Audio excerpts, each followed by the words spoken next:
दोस्तों नमस्कार, मैं हूं कल्याण सिंह चंदेल। स्वागत करता हूं आपके अपने यूट्यूब चैनल साइंटिफिक नॉलेज में। आज के इस वीडियो में हम डिस्कस करेंगे class 10 Hindi medium MP board question bank chapter number 4। Chapter number 4 है आपका कार्बन एटम्स का बाउंड यानी कार्बन और उसके यौगिक। तो आज हम डिस्कस करेंगे प्रश्न बैंक में जितने भी क्वेश्चन दिए हुए उनका कंप्लीट एनालिसिस करेंगे, कंप्लीट उनका आंसर पर हम डिस्कस करने वाले हैं। और खास तौर पे अगर हम इसके वेटेज की बात करें या इसके प्रश्नों के प्रकार की बात करें तो इसमें से केवल और केवल दीर्घ उत्तरीय प्रश्न यानी 4 नंबर का एक प्रश्न पूछा जाएगा। तो केवल हम बात करेंगे यहाँ पर लघु उत्तरीय प्रश्नों के बारे में, ताकि हमें कम से कम समय में अपनी पूरी तैयारी हो जाए। उम्मीद नहीं बल्कि पूरा विश्वास है, 2 मार्च को आपका एग्जाम है, आपकी तैयारी बहुत तेजी से चल रही होगी। लेकिन बिल्कुल भी टेंशन लेने की जरूरत नहीं है, क्योंकि टेंशन लेने से पढ़ाई में नुकसान होता है। इसलिए मेरे साथ बने रहिए, एक एक चैप्टर का कंप्लीट एनालिसिस करते हैं। एक ही बार देखने में आपका वीडियो हो जाएगा पूरी तरह से क्लियर और आपके मार्क्स आएंगे 90+। मुझे पूरी उम्मीद है और उम्मीद करता हूं कि आपकी तैयारी भी बहुत अच्छी लग रही होगी। टेंशन बिल्कुल मत लीजिए, परेशान बिल्कुल मत होइए, बस लगातार मेहनत करते रहिए। उम्मीद नहीं बल्कि पूरा विश्वास है कि आपका रिजल्ट 100% आने वाला है। ठीक है, तो चलिए शुरू करते हैं आज का वीडियो और सीखते हैं कुछ नया।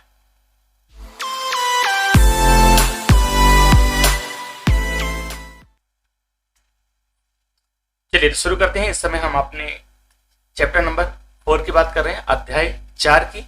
इसका नाम है कार्बन एवं उसके यौगिक, या अंग्रेजी में इसको हम बोलते हैं कार्बन और उसके यौगिक यानी कार्बन एंड इट्स कंपाउंड। अगर हम बात करते हैं इसके ब्लूप्रिंट के, तो ब्लूप्रिंट के अनुसार इस पाठ से कोई भी वस्तुनिष्ठ प्रश्न यानी 1 नंबर का प्रश्न नहीं पूछा जाएगा, केवल 4 नंबर का एक प्रश्न पूछा जाएगा। यानी अगर वेटेज की बात करें तो 4 नंबर का वेटेज इस चैप्टर से रहने वाला है, तो कह सकते हैं थोड़ा सा महत्वपूर्ण है। अब बात करते हैं यहाँ पर प्रश्न की, तो पहला प्रश्न दिया हुआ है सहसंयोजी आबंध किसे कहते हैं। देखिए यहाँ पर चाहे हम आबंध बोले या फिर खाली बंध बोले, दोनों का मतलब एक ही है और अंग्रेजी में इसको हम बोलते हैं बॉन्ड। क्लियर है। चलिए अब हम बात करते हैं सहसंयोजी यौगिकों के 2 गुण लिखिए। तो पहले तो सहसंयोजी यौगिक क्या होता है, पहले साधारण भाषा में समझिए कि बांध जो होते हैं यानी बंध 3 प्रकार के होते हैं। पहला होता है सहसंयोजी बंध, पहला होता है आपका आयनिक बंध। आयनिक बंध कैसे बनता है, इलेक्ट्रॉन ट्रांसफर करने पर, यानी एक परमाणु दूसरे परमाणु को इलेक्ट्रॉन देता है, तो जो परमाणु देता है उसे इलेक्ट्रॉन दाता बोलते हैं। जैसे फॉर एग्जाम्पल अगर हम बात करें तो हमारे पास एक कंपाउंड है NaCl, सोडियम क्लोराइड। तो सोडियम के पास एक इलेक्ट्रॉन ज्यादा होता है, तो सोडियम क्या करता है, क्लोरीन को एक इलेक्ट्रॉन ट्रांसफर कर देता है, जिसकी वजह से सोडियम में पॉजिटिव चार्ज आ जाता है, धनावेश आ जाता है, और क्लोरीन एक इलेक्ट्रॉन ग्रहण करता है, इसमें ऋणावेश आ जाता है। तो जब धनावेश और ऋणावेश यानी आयन से मिलकर कोई यौगिक बनता है तो उसे बोलते हैं आयनिक यौगिक। क्लियर है। तो आयनिक यौगिक कैसे बनता है, इलेक्ट्रॉन के स्थानांतरण से। लेकिन अगर हम बात करते हैं सहसंयोजी यौगिक की, तो ये बनते हैं इलेक्ट्रॉन की साझेदारी से, यानी दोनों परमाणु एक एक इलेक्ट्रॉन, 2-2 इलेक्ट्रॉन या 3-3 इलेक्ट्रॉन की साझेदारी करते हैं, जिसके बाद जो बंध बनता है उसे हम बोलते हैं सहसंयोजी बंध। ये 3 प्रकार के होते हैं। कौन सा, पहले हम बोलते हैं इसको एकल बंध। एकल मतलब होता है जब एक एक इलेक्ट्रॉन की साझेदारी होती है तो उसे एकल बंध, या अंग्रेजी में इसको हम बोलते हैं सिंगल बॉन्ड। ठीक है। दूसरा होता है द्विबंध।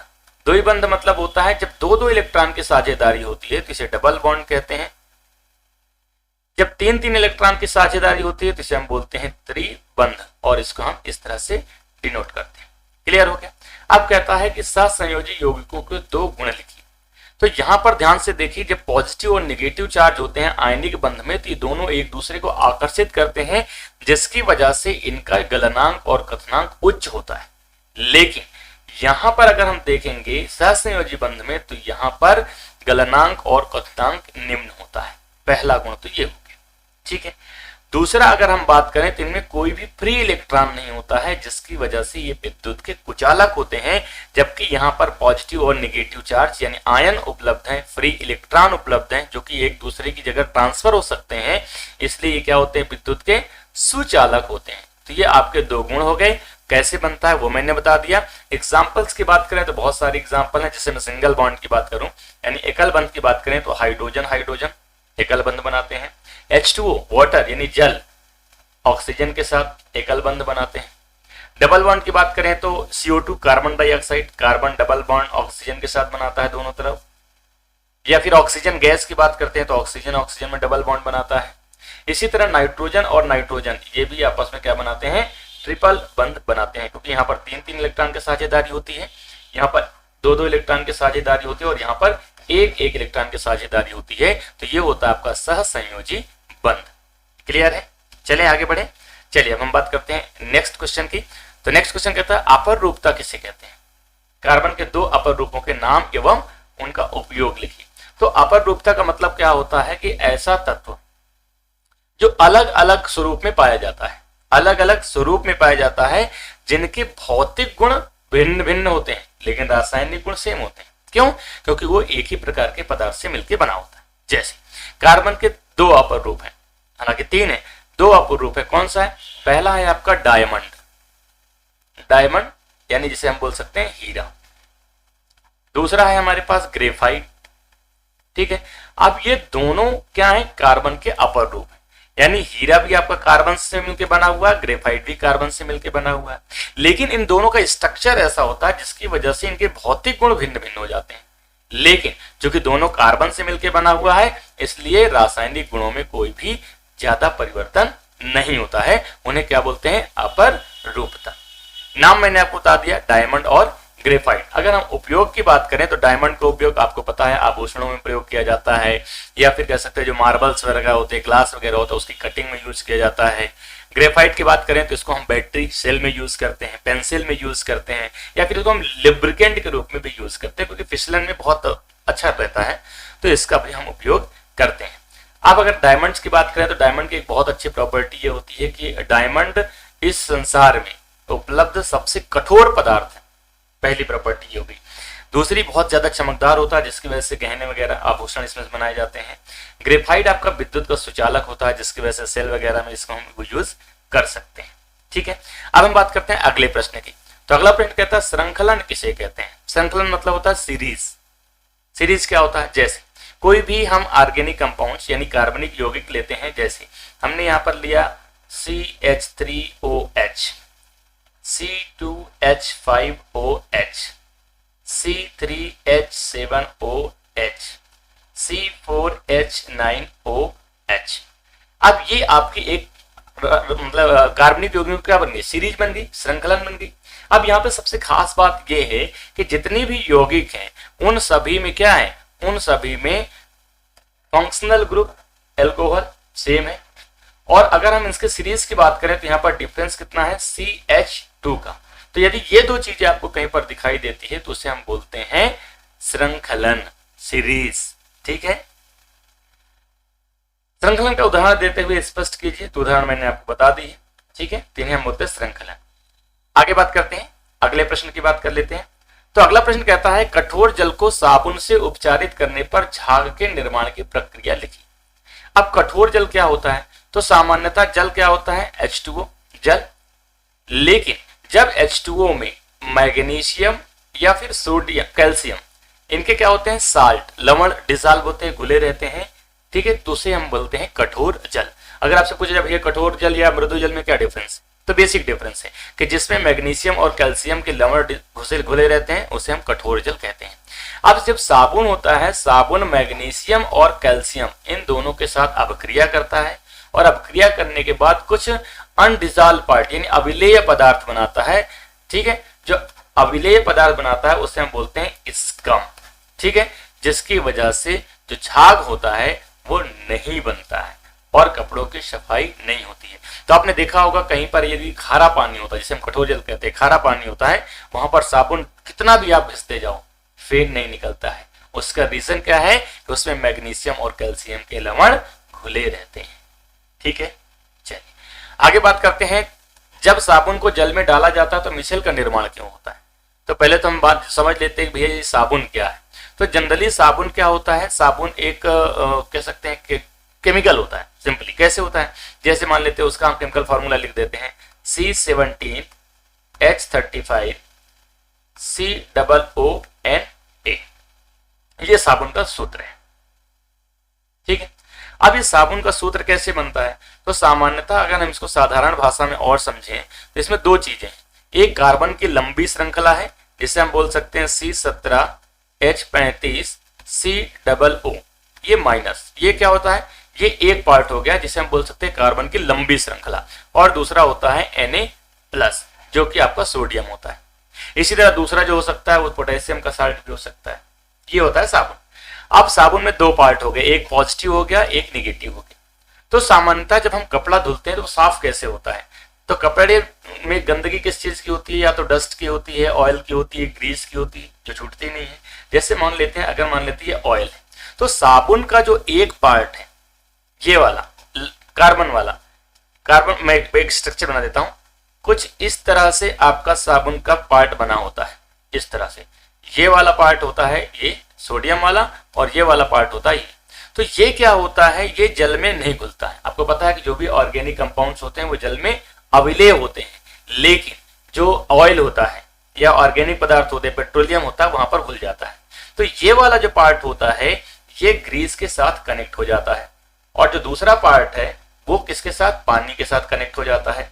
इस तरह से भाई जहां भी ग्रीस रहेगी, जहां भी कपड़ा गंदा रहेगा, तो वहां पर जो भी साबुन के जितने भी अणु हैं वो इस तरह से चारों तरफ से इसे इस तरह से घेर लेते हैं। किसको? जो भी ग्रीस या ऑयल उसमें लगा होता है उसको। तो ये जो स्ट्रक्चर जो आपका बनता है इसे हम बोलते हैं मिसेल फॉर्मेशन।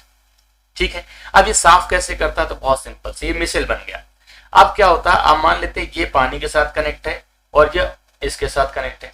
तो जब हम साबुन को पानी के साथ धुलेंगे या बाहर करेंगे तो ये जो ग्रीस और डस्ट के पार्टिकल्स हैं ये भी वाटर में धीरे धीरे घुल जाते हैं, जिसकी वजह से कपड़े साफ हो जाते हैं।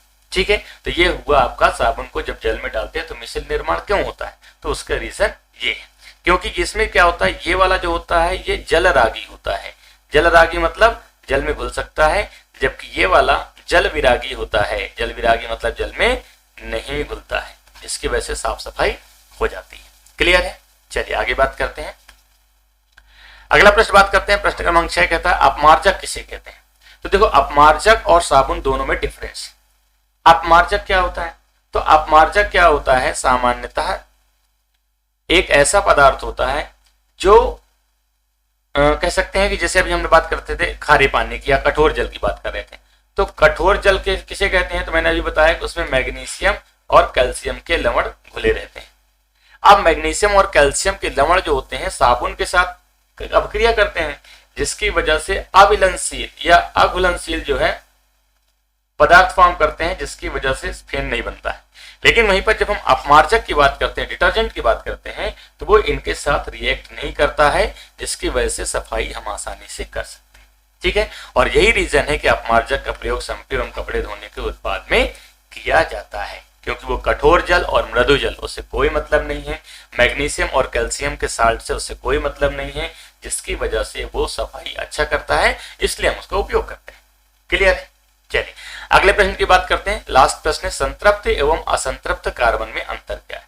अब देखो, संतृप्त और असंतृप्त की अगर हम बात करें तो बहुत सिंपल सी डिफिनेशन है। अगर संतृप्त को मैं साधारण भाषा में बोलूं तो इसको हम बोल सकते हैं संतुष्ट। असंतृप्त को क्या हम बोल सकते हैं? इसको हम बोल सकते हैं असंतुष्ट। अब साधारण भाषा में अगर इसको समझने की कोशिश करें तो संतुष्ट व्यक्ति कौन होता है? जिसके पास सब कुछ होता है, किसी चीज की जरूरत नहीं होती है, वो आपका संतुष्ट होता है। असंतुष्ट कौन सा होता है? वो जिसके पास कमी होती है, कुछ न कुछ चाहिए रहता हो, तो उसे असंतुष्ट कहते हैं। तो उसी तरह जब हम ऑर्गेनिक कंपाउंड्स की बात करते हैं तो जितने भी एकल बंध वाले होते हैं, जैसे मेथेन की बात कर लेते हैं CH4, तो कार्बन के पास 4 बंध हो, चारों बंध में हाइड्रोजन कनेक्टेड। आप बताओ ये किसी के साथ कनेक्ट हो सकता है क्या? नहीं कनेक्ट हो सकता। क्यों? क्योंकि कोई बॉन्ड फ्री नहीं है और फ्री हो भी नहीं सकता है, तो इसलिए इसे हम बोलते हैं संतुष्ट। संतुष्ट मतलब संतृप्त, संतुष्ट मतलब संतृप्त हाइड्रोकार्बन। तो जितने भी एकल बंध वाले होंगे क्या कहलाएंगे? संतृप्त हाइड्रोकार्बन। अब असंतृप्त किसे कहते हैं? जितने भी डबल बॉन्ड और ट्रिपल बॉन्ड होते हैं। जैसे मान लेते हैं यहां पर है CH2 डबल बॉन्ड CH2। ठीक है, अब यहां पर क्या होगा कि अगर हम इसके हाइड्रोजन से रिएक्शन करवा देते हैं तो ये एक बॉन्ड यहां से फ्री हो जाएगा और एक हाइड्रोजन यहां जुड़ जाएगा और एक हाइड्रोजन यहां जुड़ जाएगा। यानी अभी इसमें कमी है, इसमें कोई भी चीज जुड़ सकती है आसानी से, इसलिए हम इसे बोलेंगे असंतृप्त हाइड्रोकार्बन। और इसी तरह है आपका CH ट्रिपल बॉन्ड CH। तो यहाँ पर जब भी कोई भी बॉन्ड टूटेगा तो यहाँ पर हाइड्रोजन कनेक्ट हो सकते हैं, इसलिए इसे भी बोल सकते हैं असंतृप्त हाइड्रोकार्बन। दोनों के मैंने एग्जाम्पल आपको दे दिए। उम्मीद है आपको सारी चीजें समझ में आ गई। ठीक है, तो ये रहा आपका chapter number 4, carbon and compound, यानी कार्बन और उसके यौगिक। तो मैंने बताया था कि इसमें केवल और केवल एक प्रकार का प्रश्न पूछा जाएगा, 4 नंबर का क्वेश्चन पूछा जाएगा। तो टोटल आपके 7 क्वेश्चन थे, 7 क्वेश्चन के हमने आंसर को डिस्कस कर लिया है। उम्मीद है आपको पूरी तरह समझ में आ गए होंगे। यदि ये 7 क्वेश्चन आपको तैयार कर लेते हैं तो इनमें से निश्चित तौर पर 1 या 2 क्वेश्चन पूछे जाएंगे, यानी आपके 4 नंबर पूरे पक्के हो जाते हैं।